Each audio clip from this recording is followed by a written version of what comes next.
और इधर महाराष्ट्र में 2024 के आम चुनाव का लिटमस टेस्ट हो रहा है। पुणे की 2 सीटों पर 26 फरवरी को उपचुनाव है। माना जा रहा है कि 48 सीटों का रुझान इन चुनावों में सामने आ जाएगा। इन दोनों ही सीटों पर दशकों से बीजेपी का कब्जा रहा है, मगर इस बार बीजेपी की लीडरशिप थरथराई हुई है। दोनों सीटों पर पार्टी के दिग्गजों का जमावड़ा लगा है। क्या है इस घबराहट की वजह और क्यों आ रही है वोटरों की नाराजगी? खबर देखिए रिपोर्ट सीधे ग्राउंड जीरो से।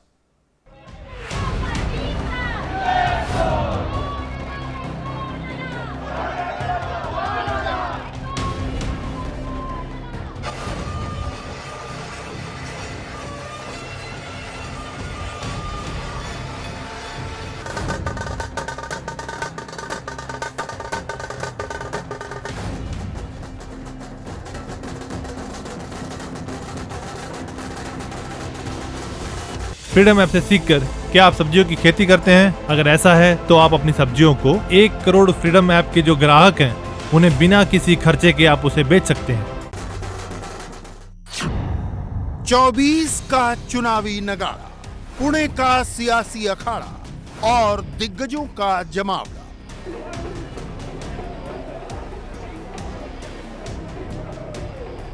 इसी रविवार को होगा बाईपोल, इसी रविवार को होगी वोटिंग, इसी रविवार दिख जाएगा हवा का रुख। पुणे की 2 विधानसभा सीटों पर हो रहा है उपचुनाव, मगर अकेले बीजेपी की प्रतिष्ठा पर लगा है दांव।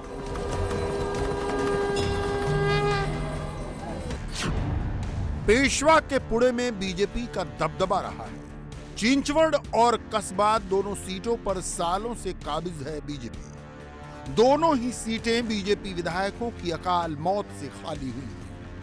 चिंचवड़ के विधायक थे लक्ष्मण जगताप और कस्बा सीट से विधायक थी लक्ष्मी तिलक। महाराष्ट्र में विधायक की मौत से रिक्त सीट पर निर्विरोध निर्वाचन की अघोषित परंपरा है, मगर इस बार महाराष्ट्र विकास अघाड़ी ने फच्चर फंसाया है। उसने दोनों ही सीटों पर अपने उम्मीदवार उतार दिए। बीजेपी अंधेरी पूर्व उपचुनाव की नजीर देती रह गई, मगर अघाड़ी ने कान ही नहीं दिया। बीजेपी ने अंधेरी ईस्ट में अपने घोषित उम्मीदवार मूर्जी पटेल का नाम वापस ले लिया। शिवसेना विधायक रमेश लटके की मौत से खाली सीट पर उनकी पत्नी ऋतुजा लटके रिकॉर्ड 66,530 वोट से चुनाव जीत गए। इसी तर्ज पर बीजेपी ने चिंचवड़ से स्वर्गीय लक्ष्मण जगताप की पत्नी अश्विनी जगताप को उम्मीदवार बनाया। अश्विनी जगताप को सहानुभूति वोटों का भरोसा है। ज्यादातर मीटिंगें महिला वोटरों के बीच हो रही हैं। उनकी बात शुरू होती है और महिलाओं का आंखें पोंछना शुरू हो जाता है। मगर अश्विनी के आंसुओं से बेपरवाह अघाड़ी से एनसीपी उम्मीदवार विठ्ठल नानाजी कांटे चिंचवड़ में झूम कर प्रचार कर रहे हैं।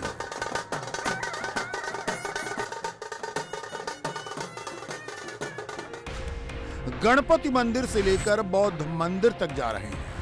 अंबेडकर की प्रतिमा पर शीश नवा रहे हैं, क्योंकि इस सीट पर दलितों का वोट निर्णायक है।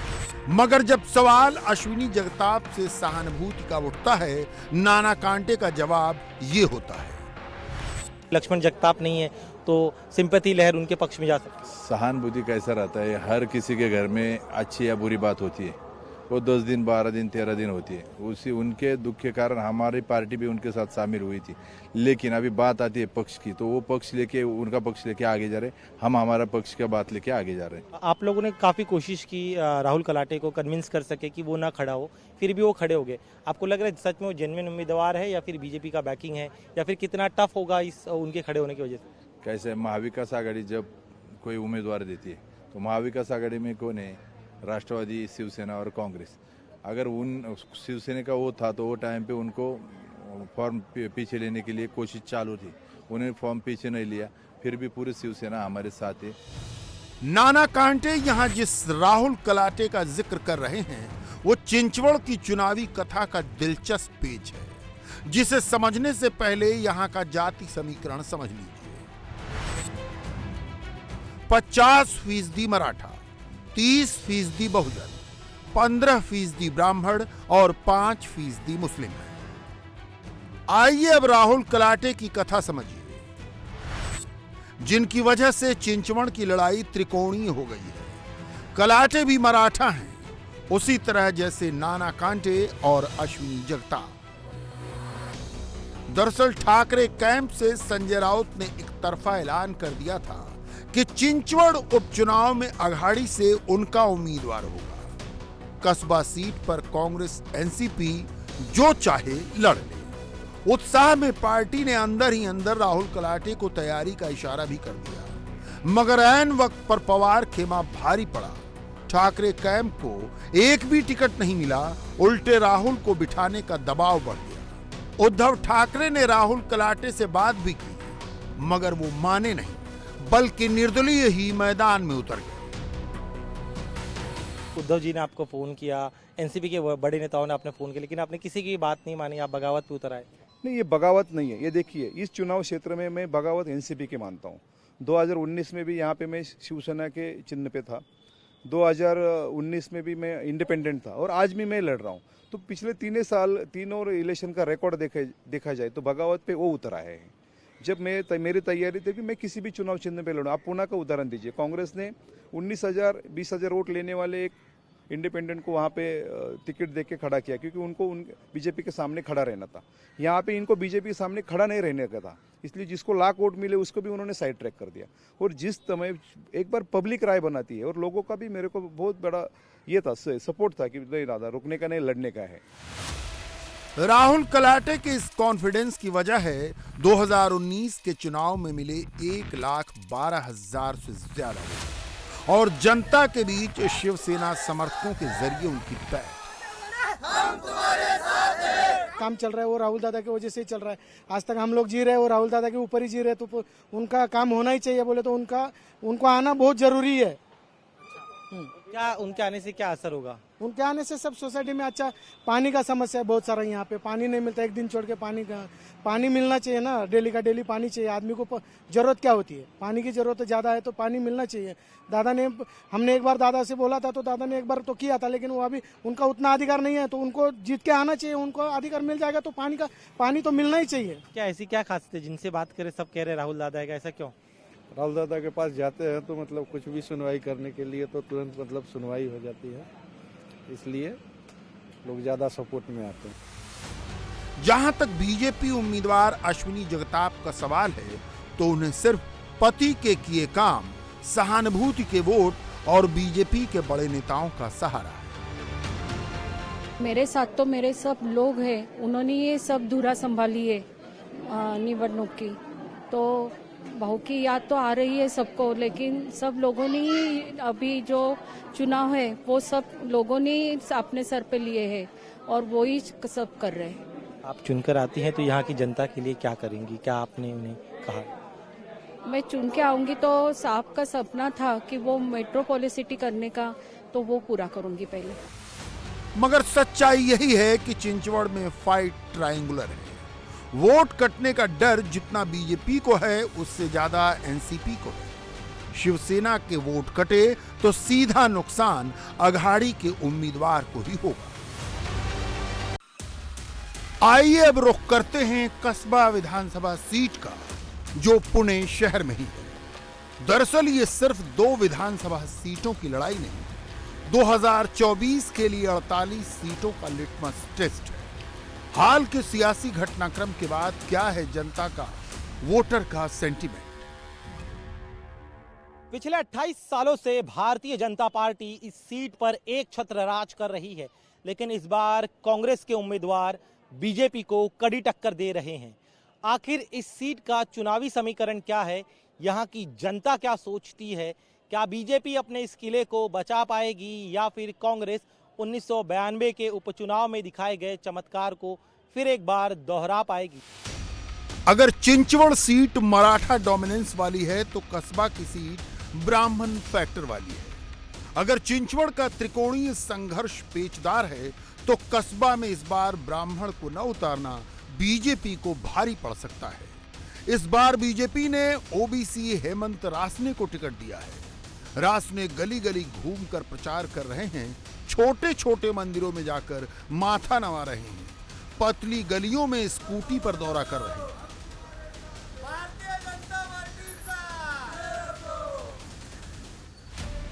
इस सीट पर बीजेपी अब तक ब्राह्मण को ही मैदान में उतारती रही है। इस बार ब्राह्मण को टिकट नहीं मिला तो अंदर अंदर ये कानाफूसी चल पड़ी है कि ब्राह्मण बीजेपी से नाराज है। हालांकि हेमंत रासने इस बात का खंडन करते हैं।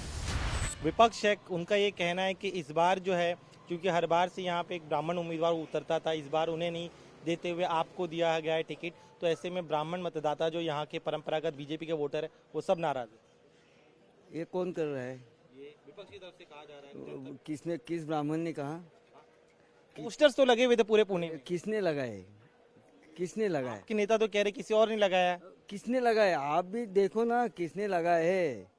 हमारे ऊपर ना किस जात का नाराजी है। हम विकास का और हिंदुत्व का एजेंडा लेकर निकले हैं।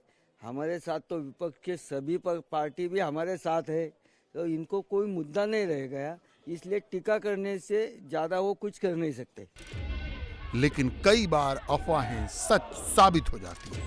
लिहाजा ब्राह्मण डिप्टी सीएम देवेंद्र फडणवीस खुद रासने के पक्ष में गुरुवार को रोड शो करने कस्बा पेठ पहुंचे।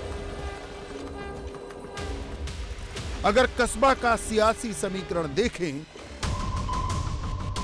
तो मराठा और ओबीसी मिलाकर 35% है, बहुजन समुदाय 25% है, तो मुस्लिम समुदाय 10% है और ब्राह्मण समुदाय अकेले 30%। मगर सवाल सिर्फ ब्राह्मण उम्मीदवार का नहीं, मसला कुछ और भी है। इसे समझने के लिए जनता की राय जानना जरूरी है। भी जो कल हुआ शिवसेना के बारे में, उससे लोगों में गुस्सा है कि इसके पीछे बीजेपी है। आपको लग रहा है कि इस उपचुनाव में शिवसेना जो टूटी, बाद में अब जो सिंबल है वो चला गया शिंदे कैंप के पास हो गए कल दंगे कर। 5,000 से आने वाले थे, अभी 15,000 से आएंगे। चुनाव में ये बीजेपी लोग इतने नीचे गए हैं, इतने नीचे स्तर पर ये राजकारण कर रहे हैं। यहाँ के 25 साल के आमदार और पूना शहर के खासदार गिरीश जी बापट, उनका हम आदर करते हैं। आज वो बीमार है, लेकिन ये इलेक्शन के चुनाव के कारण बीजेपी के नेताओं ने उनको हॉस्पिटल से रास्ते पे लाया और लोगों को चुनाव के लिए आह्वान करने लगा। ये बहुत गंदी बात है। ये जो कांग्रेस है दंगेकर, वही आना चाहिए, थोड़ा चेंज मांगता है। तो इतने साल से ये बीजेपी वाले ने काम किया है, अभी फर्क मांगता रहा। और नया आदमी को कदमा में कांग्रेस के दंगेकर जो है बहुत पुराना आदमी, काम करने वाले आदमी, हम पक्ष नहीं देखते, आदमी देखते। सवाल ये है कि आखिर बीजेपी ने अपने जमे जमाए ब्राह्मण वोट बैंक से छेड़छाड़ का फैसला क्यों किया? तो इसका जवाब है कांग्रेस के उम्मीदवार रविंद्र धांगेकर, जो ओबीसी समाज से ही आते हैं। फ्रीडम ऐप से सीखकर क्या आप सब्जियों की खेती करते हैं? अगर ऐसा है तो आप अपनी सब्जियों को 1 करोड़ फ्रीडम ऐप के जो ग्राहक हैं उन्हें बिना किसी खर्चे के आप उसे बेच सकते हैं। रविंद्र धांगेकर का खुद का बड़ा जनाधार है। हर सवाल पर वो कहते हैं जवाब जनता देगी। बीजेपी कह रही कि ये उनका गढ़ है, आप लोग जो महाविकास आघाड़ी यहाँ से टिक नहीं पाएगी, उनको क्या कहेंगे? नहीं, उनका गढ़ रहेगा, वो जनता का गढ़ है। अभी क्यों आपको लग रहा है कि यहाँ पर उनके खिलाफ एंटी इनकम्बेंसी बढ़ गई? क्या कुछ काम नहीं हुआ इतने सालों में यहाँ? नहीं, अभी महागढ़ी सरकार को सब जनता ने चॉइस किया है, इसके वजह से महागढ़ी का उम्मीदवार चुन के। महाराष्ट्र में उद्धव ठाकरे सरकार गिरने के बाद ये अहम उपचुनाव है। महाविकास आघाड़ी और शिंदे फडणवीस सरकार के बीच ये पहली बड़ी चुनावी लड़ाई है। लिहाजा जो जीतेगा उसे आने वाले बीएमसी समेत 10 बड़े महानगर पालिका चुनावों और दूसरे स्थानीय निकाय चुनावों में मॉरल बढ़त मिलेगी और इसका असर 14 महीने बाद के आम चुनाव तक दिखेगा। इंडिया टीवी हर वक्त हर जगह डाउनलोड करने के लिए सर्च करें India TV news Google play store या ऐप स्टोर पर।